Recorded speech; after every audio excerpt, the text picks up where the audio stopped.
Just ahead, an early heat wave hits the DMV. Plus, efforts in tackling affordable housing is announced today.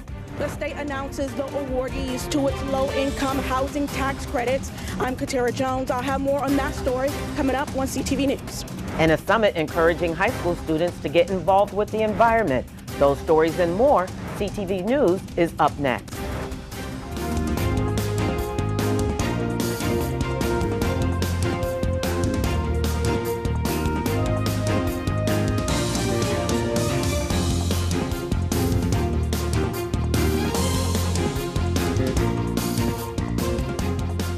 Good evening, I'm Byron Scott with a CTV News update. Well, if you're not from this area, today's temps are giving you a sneak peek of summer weather in the DMV. CTV's Gina Barty is outside braving the heat for us.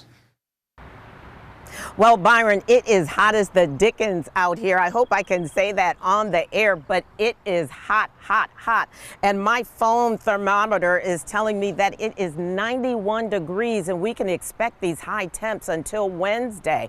Now, we know that this heat wave has caught a lot of us off guard, but we want to make sure that you stay hydrated out there, especially those that are working outside. Make sure that you carry your bottles of water with you. We also want to make sure that people take breaks. Take a break under the shade. Make sure that you keep your body cool during these hot temperatures, and don't forget to wear your sunscreen, and that is for everyone. Now, the National Weather Service says that we can expect these high temps until Wednesday, when we might see a slight chance of rain.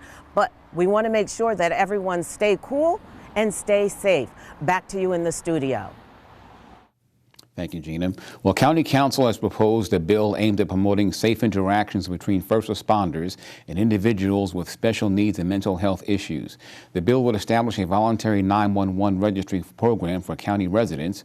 Prince George's Police would administer the program and first alert responders, alert them of a registered person's mental health risks and special needs. Councilmember Crystal Oriata, who sponsored the bill, says it will be beneficial to all who are involved.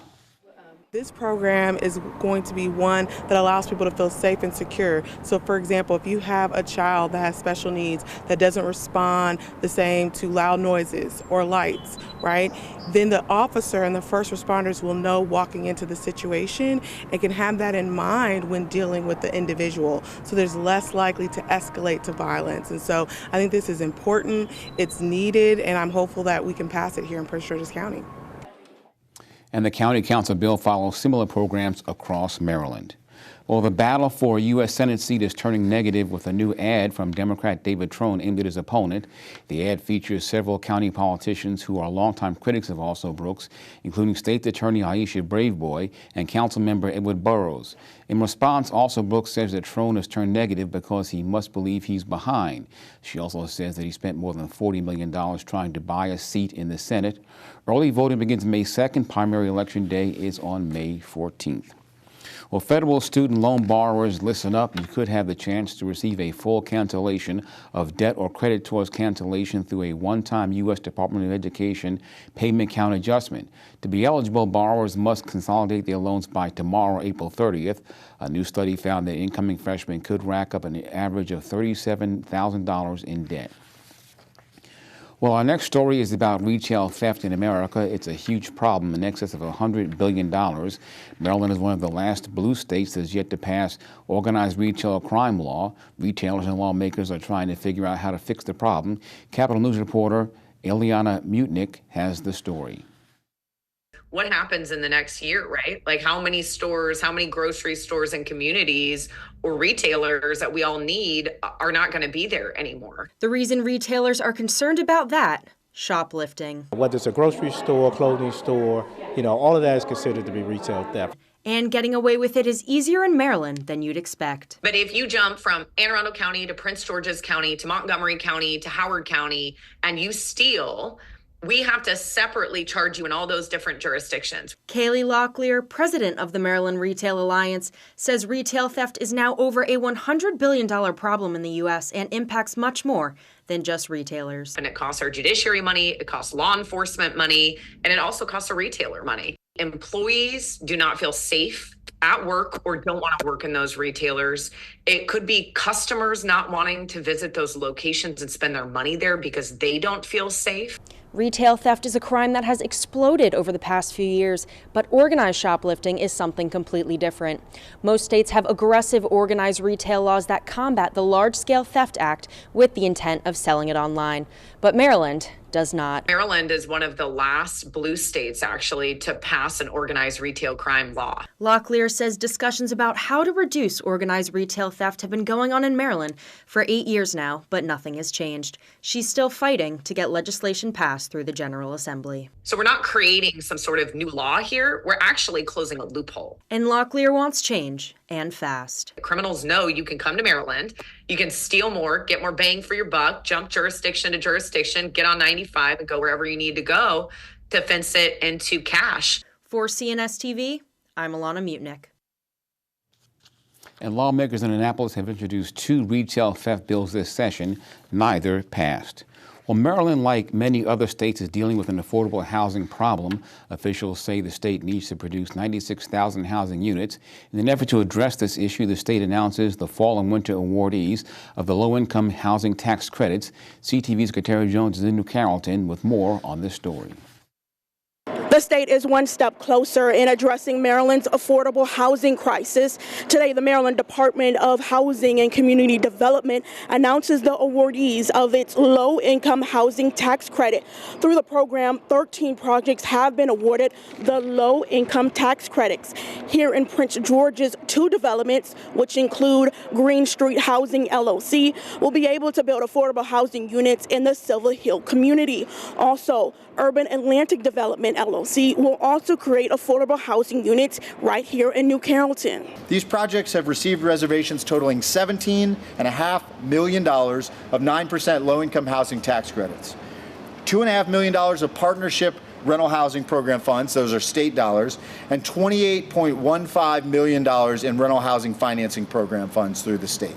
That represents $300 million in new construction activity that will take place as a result of these awards. The phases 3 will be 50 units that's income targeted at 35% of area median income. So those 50 units are targeted at to serve a lower income population, where the remainder of them are 60% AMI, which is still low income housing. With our market rate building on the other side of here, the Stella, which operates at 95%, there's a very, very clear demand for housing at transit stations here.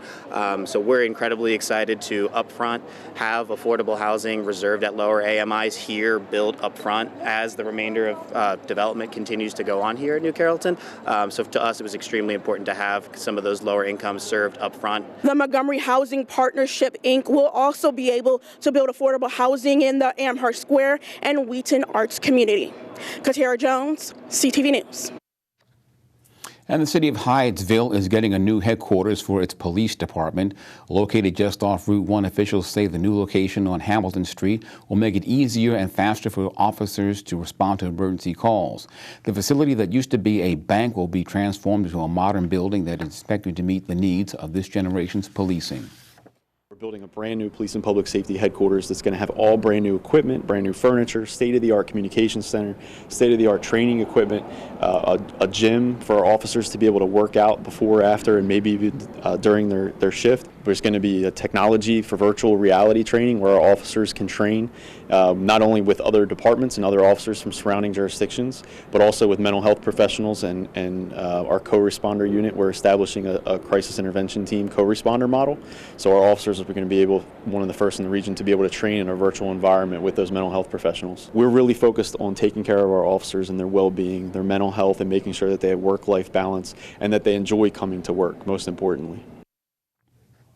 The new police and public safety building is expected to be completed sometime later this year.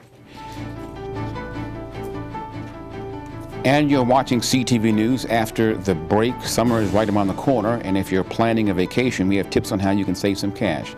Back in a bit. For each life moment, your kids could get free or low-cost health coverage from Medicaid or CHIP. Kids up to age 19 are covered for checkups, vaccines, dentist visits, hospital care, and more. Your kids may be eligible now, even if you've applied before. And if they already have Medicaid or CHIP, remember to renew every year. Get started now at insurekidsnow.gov. Paid for by the U.S. Department of Health and Human Services.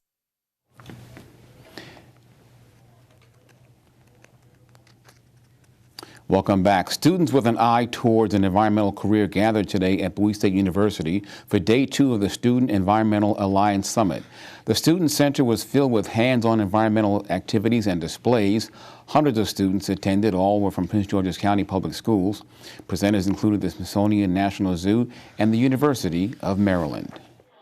They're students that are environmentally and sustainability minded, and they're coming here to help build with one another, work and learn more about different environmental topics so they can take this information back to their schools and their communities.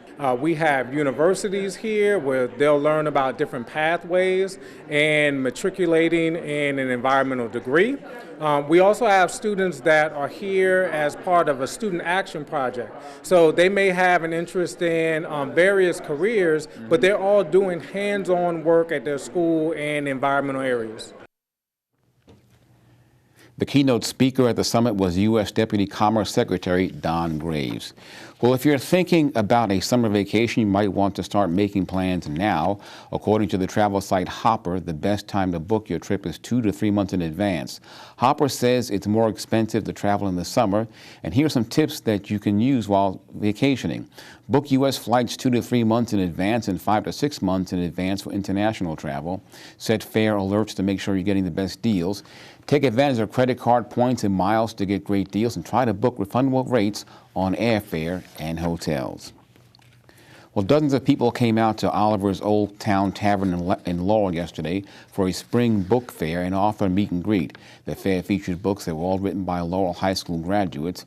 One of the highlighted books is titled Capitol Center, a Retrospective, a 280-page visual history of the Capitol Center Arena to honor its 50th anniversary. The book includes photographs and anecdotes about the beloved entertainment venue. One of our co-authors, Jeff Krulik, kind of brought the project to us. There was an upcoming reunion of Capitol Center employees to celebrate its 50th year of opening, and this kind of book is right up our alley. So with the encouragement of Jerry Sachs, we took on the project and we started doing interviews. We did a lot of research, and it all just came together. Growing up in Laurel, like so many other Laurelites, any concert, any sporting event, it was at the Capitol Center. And there was just something about that building, seeing it on the horizon as a kid, all the way up to my teens, my 20s, knowing that you were going there. From the moment you got that ticket, that red, white, and blue ticket, and then seeing that building, as you were approaching, it was just an excitement, to go there. It didn't matter what the event was. So this book is something that I believed should have be done to commemorate the 50th anniversary of the Capitol Center and when it started and the whole origins of it and how it came to be. And it was opened in December of 1973. And I thought, well, with the 50th anniversary coming up, there should be some kind of commemoration. It's a hell of a place to work, to design, to work. We had unbelievable events, and we had the most incredible staff of any facility in the world. The Capitol Center was demolished on December 15, 2002 to make way for the boulevard at the Capitol Center Shopping Center. Over 20 years, local historian Janice Hayes Williams has dedicated her time to restoring the history and lives of patients from Crownsville Hospital. Formerly known as the Maryland Hospital for the Negro Insane, the hospital was a psychiatric center designated for blacks suffering with mental illness. Hayes Williams hosts an annual event to recognize the identities of more than 1,700 patients buried at that site. Will they ever know that I was here? Will it ever show that I was here? There's a memory, if somewhat faint, and a history, it is and it ain't. There was a time above the ground when I had a past. Though I was here, we all knew it would never last. So I wonder if anyone will even care. Joseph Harris and Rosie Pryor. Mary Powell, Henry Proctor. Mary Tolson, Ida Harris. I was here, say my name. Gertrude Blades. John Randolph. Willie Turner. I was here, say my name. Today is the first day we talk about people who are not buried here. There were patients that were used as cadavers for Maryland medical school. But because of Antonia's book, Madness, the curiosity was so large, people show up to see this place. Say my name, loud, say my name, clear, say my name, say my name, say my name.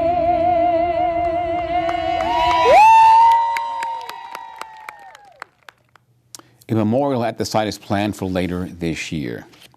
Well, thinking ahead to next year, public employee unions and their allies in Annapolis are looking to include binding arbitration among their top priorities in the General Assembly next year. Currently, the state's collective bargaining process does not feature binding arbitration, and state employees cannot strike if negotiations reach a roadblock. Binding arbitration for state employees will require voters to approve a constitutional amendment requiring the governor to use budget funds to cover costs like pay raises stemming from an arbitrator's ruling. Supervisory employees and library workers in Maryland gain collective bargaining rights this year. Well, if Governor Wes Moore has his way, the Washington Commanders will stay in Prince George's County. In an interview with Capital News Service, Moore expressed confidence that the state can keep the team in Maryland, saying, quote, "No one is going to put together a better package than the state of Maryland. Virginia and the District of Columbia are also trying to lure the team and are in talks with the franchise. Among things, the Commanders is looking for a replacement for the Landover Stadium. The team is committed to playing there through September of 2027. And after the break, Simon Buggs is here with a Monday Sports page. What's new? Hey there, Byron. We got a packed sports phase today. Hey everyone, hope you had a great weekend. And coming up in sports, a recap of the Washington Commanders draft party and draft pick Jaden Daniels says he's ready to be the team's next franchise QB. Stay right there. What would you do for clean water? For over 700 million people around the world, the answer is literally anything. Walk for hours, stop going to school, sacrifice sleep, health, money, and time, all for water that's not even safe to drink. It doesn't have to be this way. This is a problem we can solve together. Join Charity Water in our mission to end the global water crisis. Visit charitywater.org today.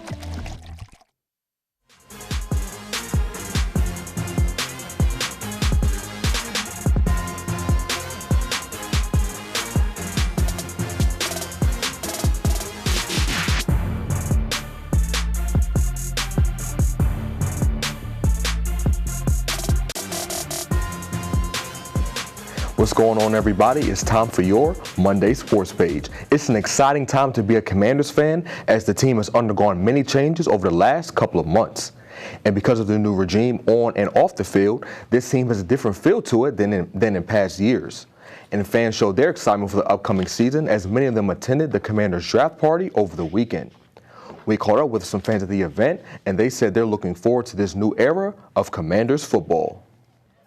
Most excited about that we have a new top to the bottom, new owner, new coach, new players coming in, and I believe this is the year that we're going to get at least 10 wins. I believe it. Just being in the stadium and feeling the difference because we finally have gotten rid of the whole Dan Snyder era, and it's time to move into the new ownership. It's time to feel the electricity of the stadium, and it's time to just be what it feels like to be a Commanders fan again. CTV Sports also caught up with some players from the team as well, and they touched on what their experience has been like being with this new-look team. I'm excited. I mean, the team looking really good already, and we've just been putting in work throughout OTA so far. And I really like how Coach Quinn operating things right now. So I'm just really excited. The locker room has been great. You know, everybody just kind of connecting and getting to know each other and just working with each other and just competing. You know, it's been fun as always competing and, you know, just finding new people to compete against and, you know, finding their mindsets and just, you know, just combining all that stuff together to just go, you know, put it on other people. I think that, you know, the organization headed in the right direction. You can kind of feel like in the building, the atmosphere, the environment, and locker room amongst the players and the coaches, it's different. And moving on to some high school softball news, there will be some exciting matchups taking place this afternoon. Flowers will be at home taking on Wise. Wynn Park will be on the road as they try to take down CMIT North, and Central will try to avoid back-to-back losses in their game against Potomac. All games began at 4:30. And that wraps up your Monday sports page. Okay, Simon, thank you very much. No problem. Get a quick check now on our 3-day weather forecast. Tonight will be mostly clear, skies outside. Tuesday will be 86 degrees with a chance of showers. Wednesday, expect showers with a high of 81 and a low of 58. And Thursday, also a high of 81 and mostly sunny. And now for the community calendar, the Prince George's County Memorial Library is hosting its Social Justice Camp. This year, the camp will be held in Bladensburg and Fairmount Heights. The week-long event will teach teens how to engage their activism, make meaningful connections in their community, and develop their passions into social justice project. The deadline to apply is Tuesday, tomorrow. For more information, contact 301-699-3500. And that's our news tonight. I'm Byron Scott. We'll see you tomorrow night. Good night. Good night, everybody.